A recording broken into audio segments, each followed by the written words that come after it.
deux capitales, face à face, séparées par un fleuve. Mais pourquoi existe-t-il deux Congos au cœur de l'Afrique? Beaucoup pensent à une simple coïncidence de nom. Mais l'histoire cache en réalité une fracture coloniale profonde née sur les rives d'un même fleuve mythique, le fleuve Congo. Bien avant l'arrivée des Européens, existait un immense royaume puissant et organisé appelé Royaume Congo. Ce royaume contrôlait des terres vastes, riches en commerce, en cuivre, en ivoire et en influence.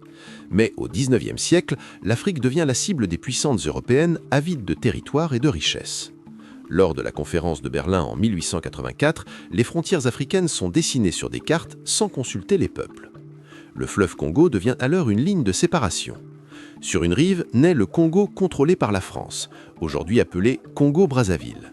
Sur l'autre rive naît un territoire gigantesque contrôlé par le roi Léopold II de Belgique, le Congo qui deviendra plus tard la République démocratique du Congo. Deux pays, un même fleuve, une même histoire brisée par la colonisation.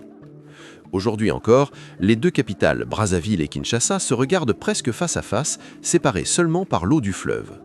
Deux nations voisines, liées par la langue, la culture et l'histoire. Pourtant, leurs destins politiques ont suivi des chemins différents. Derrière cette étrange duplication se cache une vérité simple. L'Afrique a été divisée selon les intérêts des empires. Et l'histoire du Congo reste l'un des symboles les plus puissants de cette époque. Comprendre pourquoi il existe deux Congos, c'est aussi comprendre comment l'Afrique moderne est née dans la poussière des cartes coloniales et dans le silence des peuples oubliés de l'histoire. Mais le fleuve se souvient.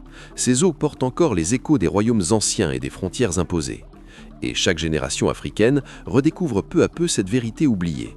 L'histoire peut diviser des terres, mais jamais un peuple entier. Si tu aimes l'Afrique, abonne-toi et partage.